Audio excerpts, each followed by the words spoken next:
แต่อย่าตื่นตระหนกคนไทยต้องมีสติเพื่อฝ่าวิกฤตโควิด -19 ไปด้วยกัน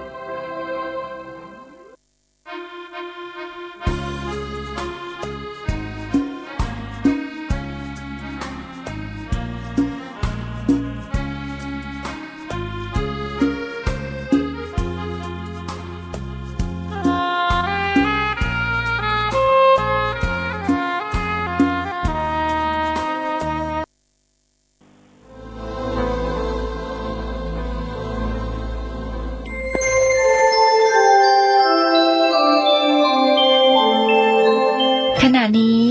ท่านกำลังฟังสถานีวิทยุกระจายเสียง FM 104.5 เมกะเฮิรตซ์ขอความนอบน้อมจงมีแด่พระรัตนตรัยเจ้าสามประการพระรัตนตรัยองค์ที่หนึ่งคือพระพุทธพระรัตนตรัยองค์ที่สองคือพระธรรมพระรัตนตรัยองค์ที่สามคือพระอริยสงฆ์ข้าพระพุทธเจ้าขอเคารพนบนอบกราบไหว้แทบไตรไวสาพระรัตนตรัยเจ้าจึงสามประการด้วยความเคารพ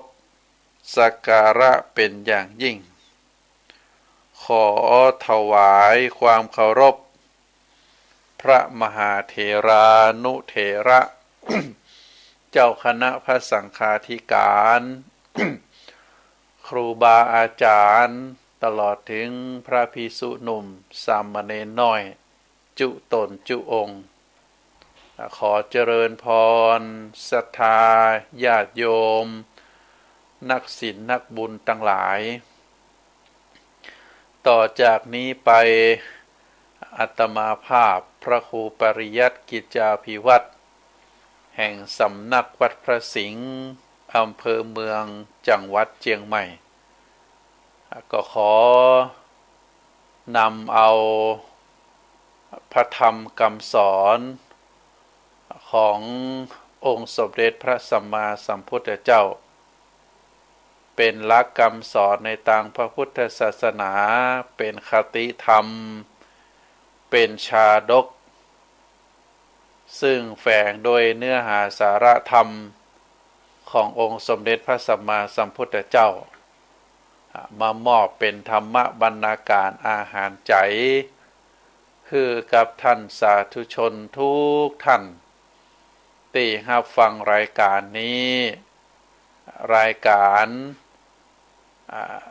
เป็นรายการที่ได้รับความมอบหมายจากทางสถานีวิทยุคลื่นพระพุทธศาสนาคลื่นสีขาวแห่งนี้ก็จะได้มอบเป็นธรรมบรรณาการอาหารใจท่านสาธุชนก็ขอให้ได้ตั้งจิตตั้งใจฟังเนอะในเวลาพอสมควรรายการนี้จะมีบ่ได้หากบ่ได้รับความเมตตาธรรม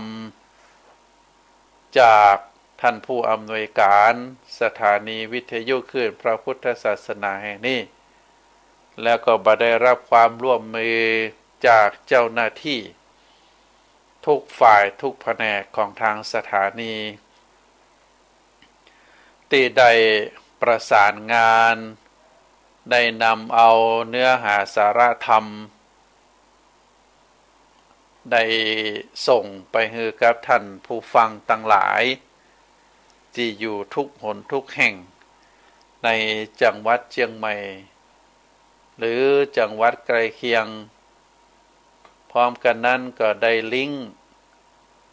ได้เชื่อมโยงออกไปหลายสถานีไปหลายช่องทางถึงทางออนไลน์ถึงทาง Facebook ถึงทาง YouTube โดยก็นับว่าเป็นสิ่งที่เป็นประโยชน์เป็นอย่างยิ่งเป็นการช่วยกันศรัทธาญาติโยมก็ช่วยกันรับฟัง จะได้ประโยชน์นักจะได้ประโยชน์น้อยก็อยู่ที่ความตั้งใจเมื่อฟังแล้วเกิดความรู้แล้วก็นำไปประพฤติปฏิบัติส่วนอาตมานั้นก็ยอมรับว่าความรู้ในต่างด้านธรรมกรรมสั่งสอนก็มีมานักเท่าใดแต่ก็พยายามศึกษาค้นคว้าที่จะได้นำเอาพระธรรมคำสอนมาเผยแผ่เป็นการปฏิบัติหน้าที่ในฐานะที่เป็นลูกของพระพุทธเจ้าเรียกว่าพุทธบุตรที่ได้ออกบวชในทางพระพุทธศาสนาเป็นเวลามาหลายปีก็โดยปกติก็เป็นคนอู้บักเก่งเท่าใดอู้บักให้เก่งแต่ก็มีความตั้งใจที่จะศึกษาค้นคว้าประพฤติปฏิบัติธรรมตามกำลังสติปัญญาตามความสามารถ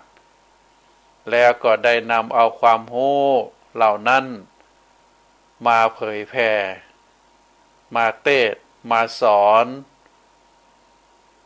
เพื่อที่จะให้ท่านทั้งหลายได้ฟังได้รู้ได้เข้าใจเป็นการสั่งสมบุญญาปารมีเป็นปารมีธรรมที่อันจะเกิดขึ้นกับท่านสาธุชนนอกจากจะเป็นการเพิ่มพูนปารมีธรรมแล้วก็ถือว่าเป็นบุญเราเรียกว่าธรรมสวนาใหม่บุญสำเร็จด้วยการฟังธรรมทานะใหม่เป็นการฮือวิชาความรู้บุญสำเร็จจากการฮือทานก็ถือว่าเป็นการฮือความรู้ความเข้าใจในทางด้านธรรมะเรียกว่าธรรมทานก็เป็นบุญทั้งนั้นก็ขอให้ญาติโยมได้ตั้งใจฟังตามสมควรแก่เวลาท่านสาธุชนทั้งหลายในชีวิตของคนเฮาเกิดมาเป็นตัวเป็นตนเป็นบุคคลจนถึงอายุประมาณนี้บางคนอายุนักบางคนอายุน้อยบางคนอายุปานกลางถ้าเฮาคิดโดยปัญญาอันประกอบด้วยสติอันเป็นสมาธิแล้วเฮาก็ถือว่าบุคคลที่สำคัญที่สุดในโลกและก็เป็นบุคคลที่ประเสริฐที่สุดในโลกในชีวิตของคนเฮาก็บ่มีคนใดที่จะสูงไปกว่าท่านทั้งสองก็คือพ่อและแม่เพราะว่าพ่อและแม่นั้นเป็นผู้ที่ให้ทุกสิ่งทุกอย่างแม้กระทั่งเลือดเนื้อชีวิตให้แก่เฮาในฐานะที่เป็นลูกถ้าบ่มีพ่อบ่มีแม่เฮาก็บ่ได้เกิดมาเป็นคนเฮาถือว่าพ่อและแม่นั้นเป็นบุคคลสำคัญที่สุดเป็นบุคคลประเสริฐที่สุดในชีวิตของเฮาถ้าหากว่าเฮาได้รู้ได้เข้าใจเป็นลักษณะแบบนี้แล้วถ้ามีลูกคนใดคนหนึ่งเป็นลูกอกตัญญูเป็นลูกเนรคุณต่อพ่อต่อแม่โดยการโกหกหลอกลวงพ่องโดยการจุหลอกเอาทรัพย์สมบัติของท่านมาเป็นของตนอ้างความจำเป็นจะนั่นจะนี้สารพัดอย่างบางทีบางครั้งพ่อแม่โดยปกติแล้วพ่อแม่เปิ้นก็จะมอบให้ เมื่อถึงเวลาอันสมควรพ่อแม่จะมอบทรัพย์สมบัติให้เมื่อเวลาอันสมควรเปิ้นฮู้เปิ้นเข้าใจถึงแม้ว่าเปิ้นมามอบให้เฮาแต่สรรพสัตว์ทั้งหลายนั้นมนุษย์ทั้งหลายนั้นมีความตายเป็นที่สุดทุกคนเกิดมาแล้วก็จะต้องตายพ่อแม่เฮาก็เหมือนเดียวกันท่านก็อยู่ในสัจธรรมข้อนี้ก็คือจะต้องเสียชีวิตเมื่อท่านเสียชีวิตแล้วทรัพย์สมบัติเหล่านั้นก็จะตกเป็นของเฮาเป็นมรดกตกทอดอันนี้ลูกทั้งหลายจะต้องรู้จะต้องเข้าใจเมื่อถึงเวลาอันควรพ่อแม่เปิ้นก็จะมอบให้ถึงแม้เปิ้นบ่มอบให้เมื่อท่านได้เสียชีวิตไปตามอายุไขของเหล่านั้นมันก็เป็นมรดกตกทอดมาถึงหมู่เฮาเพราะฉะนั้นในความเป็นลูกท่านทั้งหลายจะต้องมีความเคารพมีความฮักมีความเทิดทูนบูชาพระคุณของพ่อของแม่จะไปเป็นลูกเนรคุณจะไปเป็นลูกที่มีจิตใจชั่วร้ายจะไปเป็นลูกอกตัญญูในทำนองเดียวกันนอกจากพ่อแม่แล้วพี่น้องที่เกิดตัวกันมาเขาถือว่าเป็นญาติที่ใกล้ชิดที่สุดพี่น้องถือว่าเป็นผู้ร่วมสายโลหิตอันเกิดมาจากพ่อจากแม่ถึงแม่บ่ใจพ่อคนเดียวกันหรือแม่คนเดียวกันแต่อย่างน้อยก็มีพ่อหรือแม่แต่เป็นสายใหญ่อยู่บางทีแม่เดียวกันคนละพ่อบางทีพ่อเดียวกันคนละแม่ก็ถือว่ามีสายใยร่วมกันเป็นสายโลหิตบางผู้บางคนก็โกหกหลอกลวงเอาทรัพย์สินของพี่ของน้องมาเป็นของตนด้วยกลอุบายต่างๆอาศัยความเป็นพี่เป็นน้องเป็นเครื่องมือจุพ่องโกงพ่องเอามาเป็นของตัวเก่าบอกว่าจะจุพ่อจุแม่โกงพ่อโกงแม่หรือจุพี่จุน้องโกงพี่โกงน้องผู้นั้นเฮาถือว่า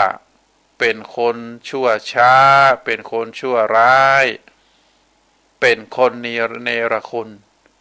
เป็นคนมีจิตใจต่ำทรามเป็นคนบ่มีคุณธรรมบุคคลประเภทนี้ควรได้รับการประณาม แล้วก็ถือว่าเป็นผู้ที่บ่ได้รับความสำเร็จความสมหวังความเจริญก้าวหน้าในชีวิตคนทั้งหลาย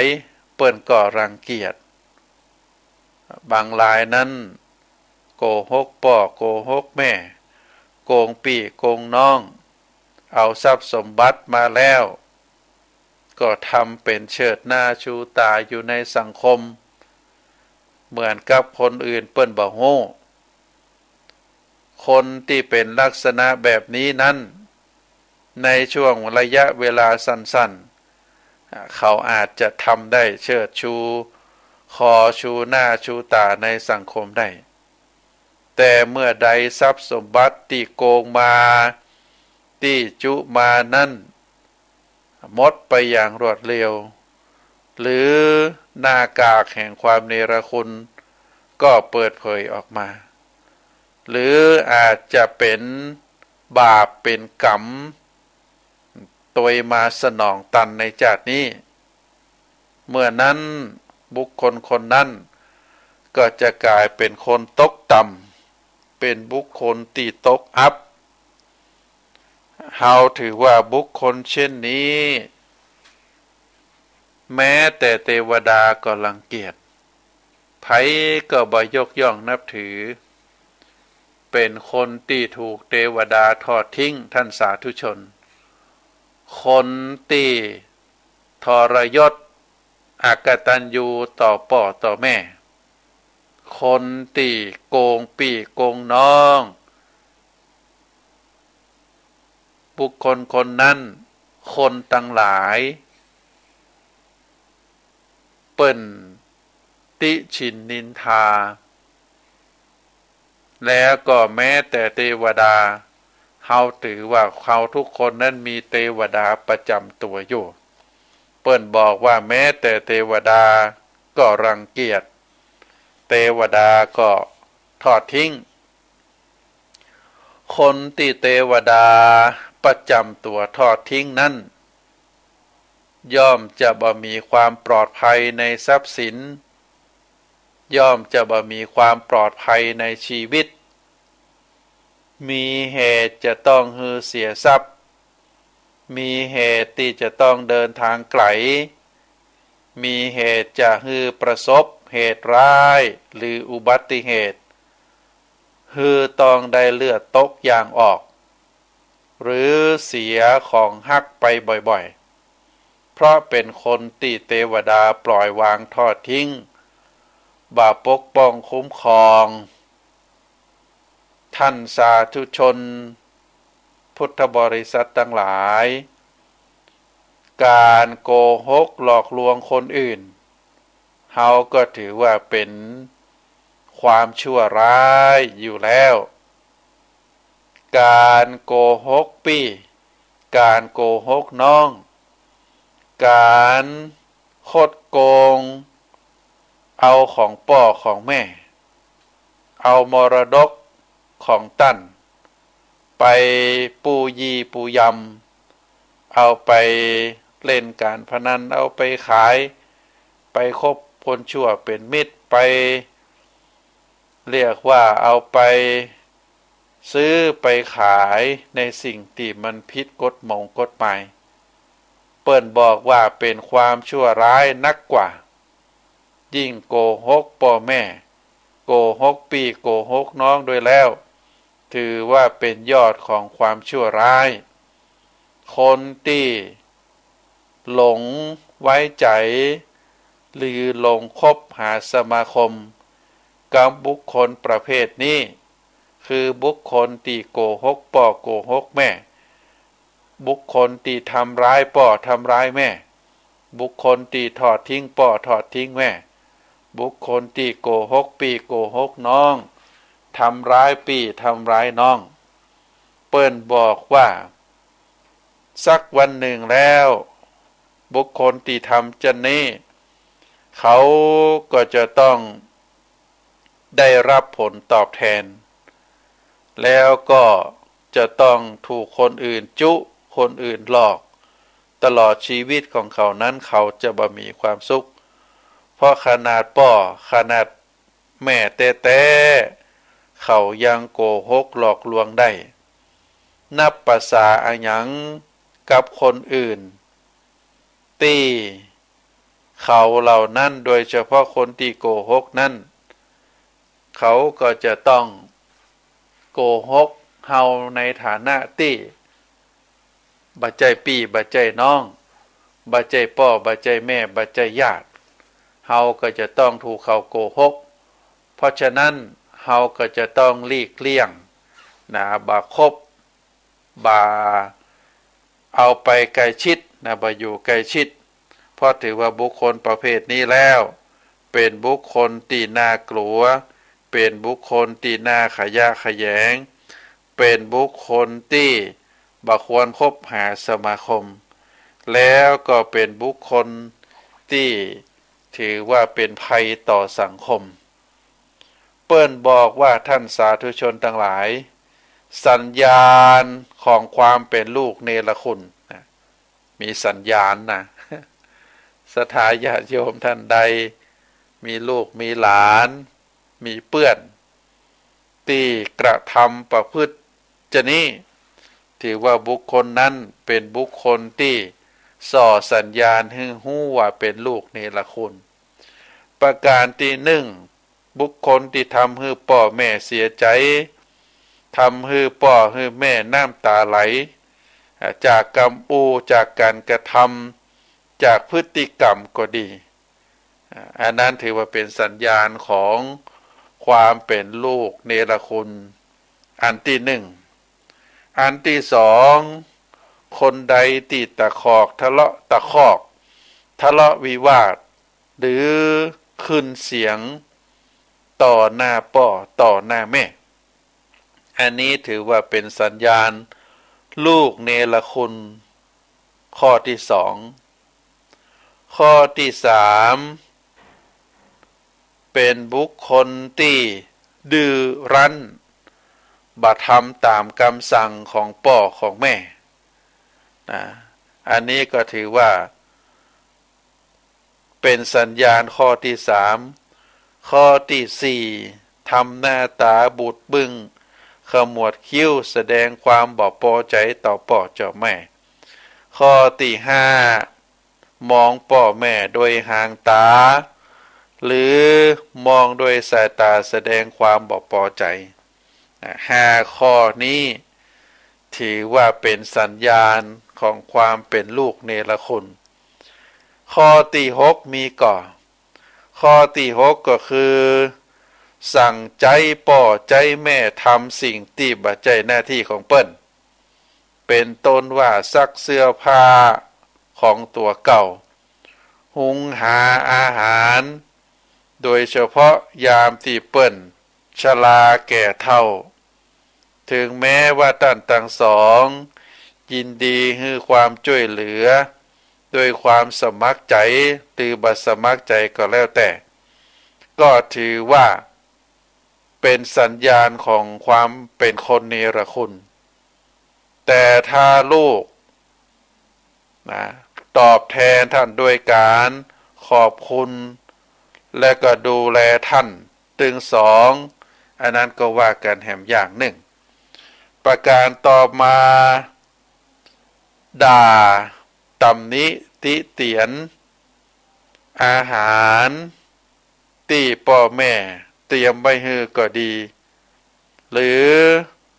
เป็นการเรียกว่าถึงแม้ว่าท่านจะยะอาหารให้เฮาจะชอบบ่ชอบก็แล้วแต่เฮาก็ต้องขอบพระคุณท่านในฐานะที่ท่านทำให้เฮาบ่ใจแสดงกิริยาอาการบ่ชอบบ่รับประทานแล้วก็ยังตำหนิแสดงกิริยามารยาทที่บ่ดีต่อพ่อต่อแม่อันนี้ถือว่าเป็นการส่ออาการที่เป็นคนเนรคุณข้อที่เจ็ดข้อที่แปดบ่ช่วยเหลือพ่อแม่ทำงานบ้านซักเสื้อผ้าหุงอาหารเลี้ยงดูน้องกวาดบ้านถูบ้านบ่ช่วยพ่อแม่ยะซ้ำร้ายกินหยังก็ละไว้หั่นบ่ซักบ่ล้างอันนี้ก็ถือว่าเป็นอาการของความเป็นคนเนรคุณข้อที่แปดอาการของความส่อความหมายในยะว่าเป็นคนเนรคุณข้อที่เก้าก็คือตัดกรรมของพ่อของแม่กล่าวหาว่าพ่อแม่โกหกหรือโตเถียงกับพ่อแม่ข้อที่สิบเนี่ยอะหยังก็บ่ปรึกษาหารือพ่อแม่บ่ขออนุญาตพ่อแม่ออกนอกบ้านหรือไปแอวบ้านเปื้อนลักไปโดดหนีไปแอบหนีไปอันนี้ก็ถือว่าเป็นสัญญาณของความเป็นคนอกตัญญูเป็นคนเนรคุณข้อที่11บ่ขออนุญาตยามจะเข้าห้องพ่อห้องแม่ข้อที่12ชอบเล่าเรื่องที่สร้างความสบายใจให้พ่อให้แม่ข้อที่13 ทำลายชื่อเสียงหรือนินทาพ่อนินทาแม่รับหลังนะอันนี้ก็เป็นลักษณะของคนที่เรียกว่า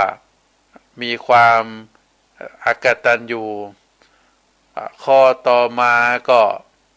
เมื่อมีภรรยาสามีแล้วก็มักจะฮักภรรยาฮักสามีนักกว่าแล้วก็ทะเลาะพ่อทะเลาะแม่ก็เป็นลักษณะแข่งกล่าวต่อหน้าพ่อหน้าแม่ประการต่อมาก็ปลีกตัวออกจากพ่อจากแม่มาอาศัยพร้อมกับโดยที่ท่านทั้งสองนั่นก็แก่เท่าบ่เอาท่านไปอยู่ตัวละพ่อละแม่อยู่ประการต่อมาลูกบางคนนั้นรู้สึกอับอายหรือกระดากใจที่จะแนะนำพ่อแม่ให้คนอื่นได้รู้จักบางครั้งก็บ่รับเป็นพ่อเป็นแม่ของตนเนื่องจากว่าตนเองนั้นอาจจะมีตำแหน่งหน้าที่การงานใหญ่ๆอย่างนี้เป็นต้นประการต่อมาการตบตีหรือทำร้ายพ่อแม่การทำให้พ่อแม่ไปพักในบ้านคนชราหรือสถานสงเคราะห์โดยที่ลูกๆนั้นบ่ยอมเข้าไปดูแลปรนนิบัติพ่อแม่บ่ให้ความสำคัญต่อกิจการของพ่อของแม่บ่แนะนำหรือตักเตือนพ่อแม่ในยามที่ทั้งสองผิดพลาดหรือกระทำบาปประการต่อมาตนีขี้เหนียวและบ่ยอมใจจ่ายแก่พ่อแก่แม่ชอบแสดงตนเป็นคนใจกว้างเมื่อเข้าสังคมกับเพื่อนฝูงแต่กับพ่อกับแม่แล้วบ่ยอมช่วยเหลือท่านต่อไปก็คือชอบทวงบุญคุณที่ได้กระทำต่อพ่อต่อแม่ทั้งที่พ่อแม่บ่เคยทวงบุญคุณแก่บ่ทวงบุญคุณต่อโลกนะต่อไปก็คือขโมยทรัพย์สินของพ่อของแม่หลอกเงินพ่อเงินแม่เอาไปใช้ชอบทำตัวงอแงจนเกินเหตุทำให้พ่อแม่บ่สบายใจทิ้งพ่อทิ้งแม่อาศัยให้พ่อแม่นั้นอาศัยอยู่บ้านตามลำพังโดยตัวเองนั้นไปอาศัยที่อื่นโดยบ่ขออนุญาตพ่อแม่ก่อนประการสุดท้ายลูกบางคนนั้นภาวนาให้พ่อให้แม่ห่างไกลให้พ้นจากตัวเองโดยเฉพาะพ่อแม่เมื่อป่วยเป็นโรคแก่ชราอันนี้เป็นอาการของคนที่มีลักษณะเป็นคนที่มีความกตัญญูนะศรัทธาญาติโยมเพราะฉะนั้นคนไหนที่ประพฤติปฏิบัติตามที่ว่ามาก็ถือว่าเป็นอาการของคนที่มีความอกตัญญูต่อพ่อต่อแม่เพราะฉะนั้นคนไหนที่มีความอกตัญญูมีความเนรคุณต่อพ่อต่อแม่ที่อาตมาได้ไปตอนต้นว่าแม้แต่เทวดาก็รังเกียจแม้เทวดาก็ทอดทิ้งคนที่ถูกเทวดาทอดทิ้งย่อมจะมีความบ่ปลอดภัยในชีวิตในทรัพย์สินมีเหตุที่จะต้องเสียทรัพย์เสียสินมีเหตุจะต้องได้รับอุบัติเหตุได้รับเหตุร้ายถึงแก่ชีวิตก็ยังมีก็เพราะว่าเทวดาปล่อยวางทอดทิ้งบ่เข้าไปปกป้องคุ้มครองก็เพราะว่าบุคคลคนนั้นเป็นคนอกตัญญูอันนี้เป็นเรื่องเล่าในนิทานรามเกียรติ์ซึ่งเรามักจะได้การเปรียบเปยว่าคนที่อกตัญญูต่อพ่อต่อแม่เป็นคนทรพีเป็นลูกทรพี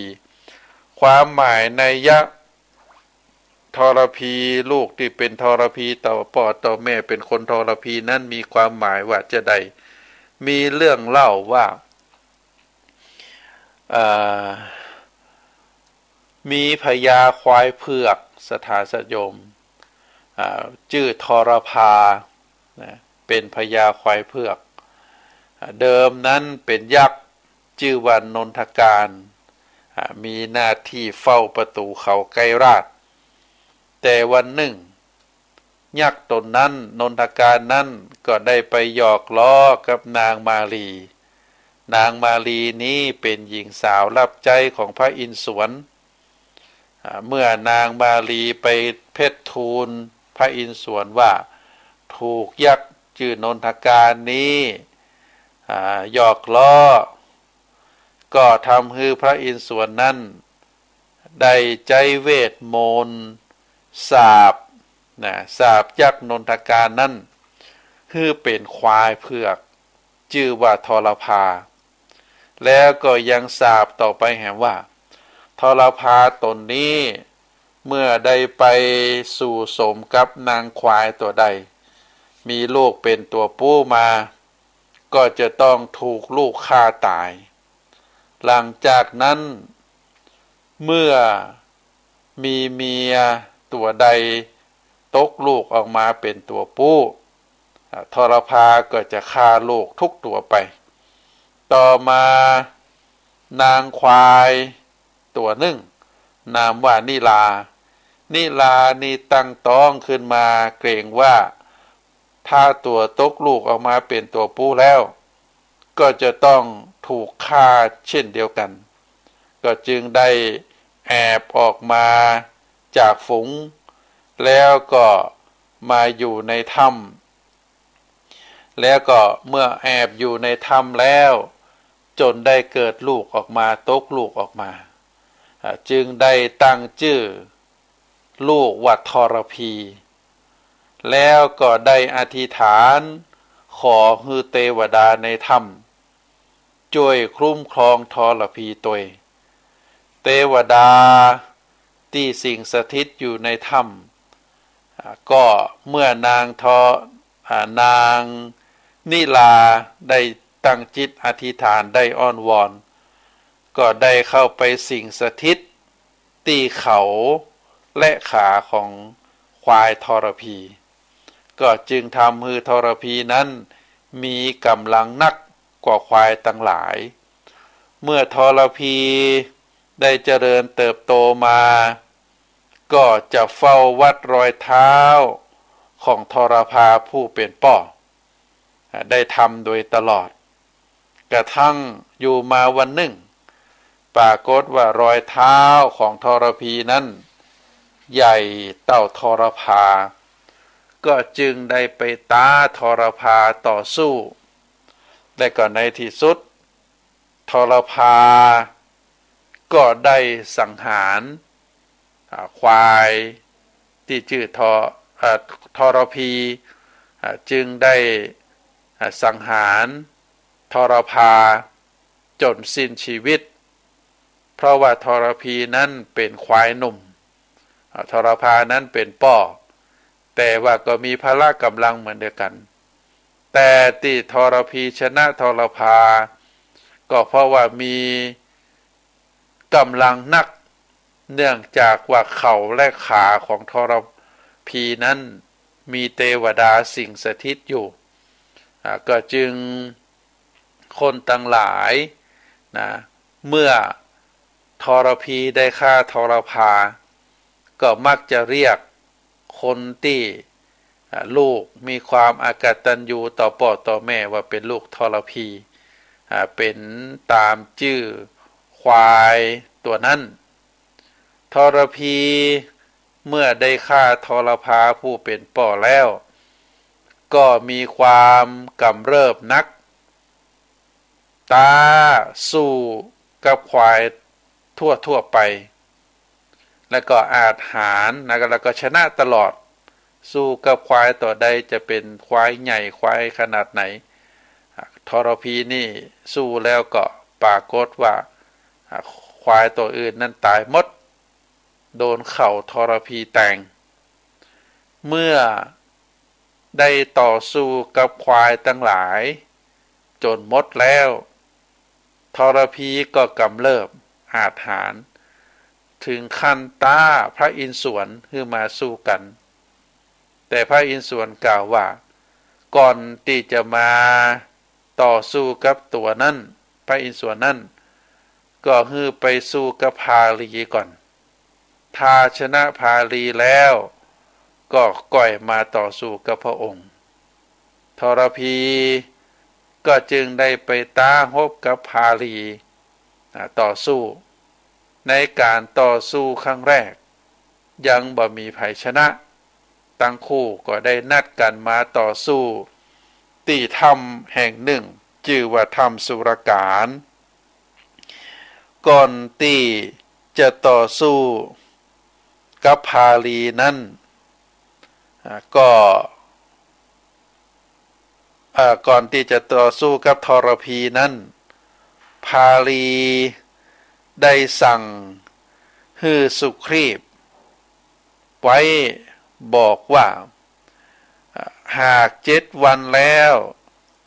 ตัวเองยังบ่ได้ปิกออกมาจากถ้ำอันนี้เป็นการสั่งเสียพาลีได้สั่งเสียกับสุครีพบอกว่า7 วันภายใน7 วันนะถ้าตนบ่ได้ออกมาก็ฮือไปพอตีหน้าทำกรรมถ้าเลือดที่ไหลออกมาเป็นเลือดสีแดงข้นก็แสดงว่าทรพีนั้นพ่ายแพ้ถูกตัวเองฆ่าตายแต่ถ้าหากว่าเลือดเป็นเลือดใสก็แสดงว่าพาลีได้สิ้นชีพแล้วก็ขอให้ได้นำเอาก้อนหินมาปิดปากเพื่อบ่ให้ไผได้หันศพอันนี้พาลีได้ขอร้องสุครีพให้ช่วยดำเนินการนี้การต่อสู้ระหว่างพาลีกับทรพีก็เกิดขึ้นแต่ก่อนที่จะต่อสู้กันนั้นพาลีก็เกิดเหตุสงสัยว่าจะได้ทรพีนี้จึงมีพละกำลังนักกว่าควายทั่วไปก็จึงได้แกล้งกล่าวกับทรพีว่าทรพีนั้นคงจะมีเทวดาปกป้องคุ้มครองเป็นแน่แท้จึงมีพละกำลังนักเหลือเกินทรพีด้วยความทรนงได้ลืมที่มาที่ไปของตนเองซึ่งแต่และตัวเองก็รู้อยู่ว่าตัวเองนั้นมีพละกำลังเพราะว่าแม่ได้ขอให้เทวดาคุ้มครองโลกเทวดาไปสิงสถิตอยู่ที่ขากับเขาทรพีก็มีความทรนงบ่ได้เอ่ยถึงเทวดาพร้อมกับกล่าวว่าตัวเองที่มีพละกำลังนี้เป็นฝีมือตัวเองล้วนๆบ่มีไผที่มาคุ้มครองเมื่อทรพีได้กล่าวจะนั่นพาลีจึงได้กล่าวให้เทวดารู้ว่าในเมื่อทรพีอากตัญญูแบบนี้เทวดาบักควรที่จะปกป้องคุ้มครองทรพีเทวดาเมื่อได้ยินจะนั่นก็หันตัวก็จึงได้ออกจากเขาและก็ออกจากขาของทรพีไปหมดก็ทำให้ทรพีซึ่งต่อสู้กับพาลีในที่สุดก็ถูกพาลีฆ่าหลังจากการต่อสู้เป็นลักษณะแบบนี้แล้วก็ทำให้ทรพีได้เสียชีวิตโดยฝีมือของพาลีที่เสียชีวิตไปแป้ต่อพาลีก็เพราะว่าตัวเองนั้นมีความอากตัญญูบ่ฮู้บุญคุณนอกจากจะฆ่า ทรพาผู้เป็นป่อแล้วโต้ฐานอันที่สองมาก็คือด้วยความทรนงบ่ฮือเกียรติบ่ฮือศักดิ์ศรีบ่เคารพต่อเทวดาที่แม่ได้อ้อนวอนแล้วก็เทวดาในพี่ได้มาพิทักษ์ปกปักรักษาสิ่งสถิตอยู่ที่เขาและก็อยู่ที่ขาที่ทรพีเมื่อทรพีได้กล่าวว่าตัวเองที่สู้ชนะควายตั้งหลายมานี่เป็นฝีมือของตัวเองบ่มีเทวดาหน้าไหนมาช่วยพาลีก็บอกให้เทวดาว่าทรพีนี่มีความอกตัญญูเนรคุณบ่ควรจะอยู่ช่วยเหลือทรพีเทวดาก็ละทรพีบ่ช่วยเหลือมันก็ทุกครั้งในที่สุดทรพีก็ถูกพาลีฆ่าตายอันนี้ก็เป็นเรื่องอู้เอ่ยมาให้ศรัทธาญาติโยมได้เข้าใจเน้อว่าคนเฮานั้นสิ่งสำคัญที่สุดนะบุคคลที่สำคัญที่สุดในชีวิตของเฮาบ่มีไผที่จะประเสริฐบ่มีไผที่จะดีบ่มีไผที่จะสำคัญที่สุดต่อกับพ่อกับแม่ขอท่านทั้งหลายนะจะไปมีความอกตัญญูเนรคุณต่อพ่อต่อแม่ไผที่เนรคุณต่อพ่อต่อแม่ก็จะถูกเทวดาอย่างน้อยกับเทวดาลงโทษถึงแม้ว่ามนุษย์ทั้งหลายจะหู้จะเข้าใจจะรังเกียจวิเดียดฉันบางทีก็บ่สามารถที่จะลงโทษได้แต่ว่าคนผู้ที่จะลงโทษลูกอกตัญญูใดนั้นก็คือเทวดาเทวดาจะทอดทิ้งเทวดาจะละเทวดาจะหนีเมื่อเทวดาทอดทิ้งเทวดาละเทวดาหนีแล้วบุคคลคนนั้นก็จะมีอันเป็นไปก็คือชีวิตและทรัพย์สินของบุคคลนั้น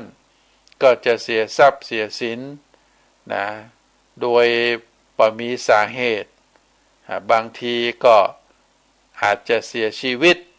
หรือบางทีอาจจะต้องมีเหตุให้เดินทางไกลประสบเหตุร้ายอุบัติเหตุถึงขั้นเลือดตกยางออก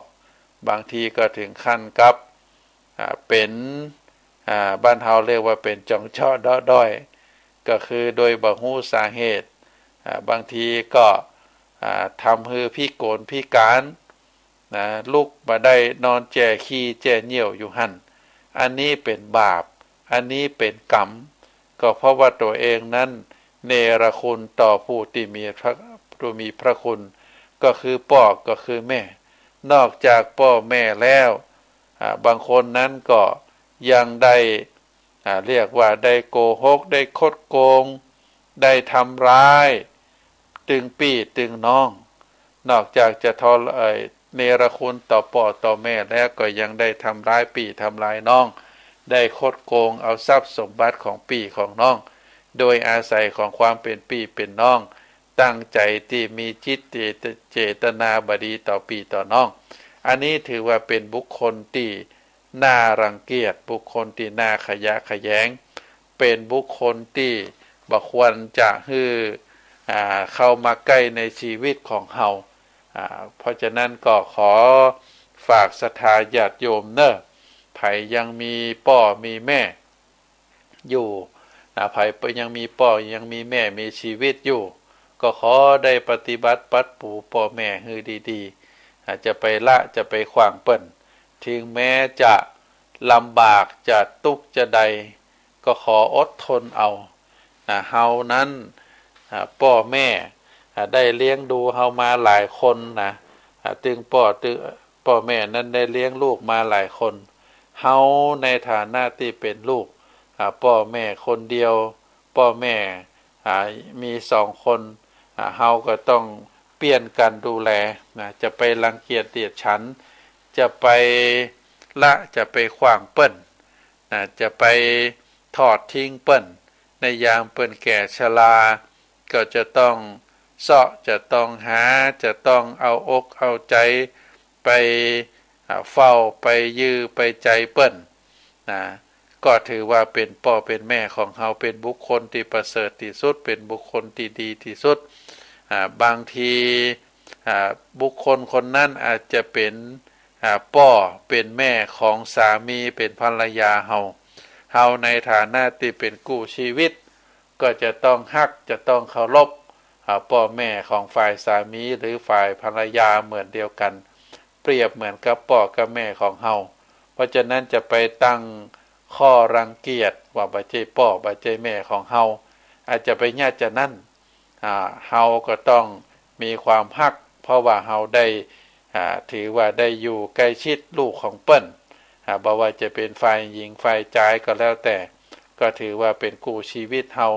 พ่อแม่เปิ้นก็เหมือนกับพ่อแม่ของเฮาก็ถือว่าเป็นคนดีเพราะฉะนั้นก็ฝากให้ศรัทธาญาติโยมได้พินิจพิจารณาเน้อในตอนสุดท้ายในโอกาสนี้ก็ขออำนวยอวยพรให้ศรัทธาญาติโยมนักศีลนักบุญทั้งหลายก็ขอให้ทุกท่านได้ตั้งจิตเจตนาที่ดีให้เป็นคนที่มีความกตัญญูต่อพ่อต่อแม่ให้มีความฮักมีความเคารพต่อพ่อต่อแม่ให้มีให้เกียรติให้ศักดิ์ศรีให้เทิดทูนเคารพบูชาพ่อบูชาแม่ด้วยผลที่เฮาเป็นคนมีความกตัญญูมีความฮักมีความเคารพต่อพ่อต่อแม่แล้วคุณงามความดีนั่นก็จะได้ปฏิพรย้อนมาปกปักรักษาให้เฮามีสุขภาพแข็งแรงมีครอบครัวที่สมบูรณ์มีทรัพย์สมบัติมีสติปัญญาเฉลียวฉลาดประสบผลสำเร็จในหน้าที่การงานมีเทวดาคุ้มครองรักษาเพราะฉะนั้นก็ขอให้ศรัทธาญาติโยมทุกท่านได้ประพฤติปฏิบัติเหมือนที่ว่ามาเน้อขอเจริญพร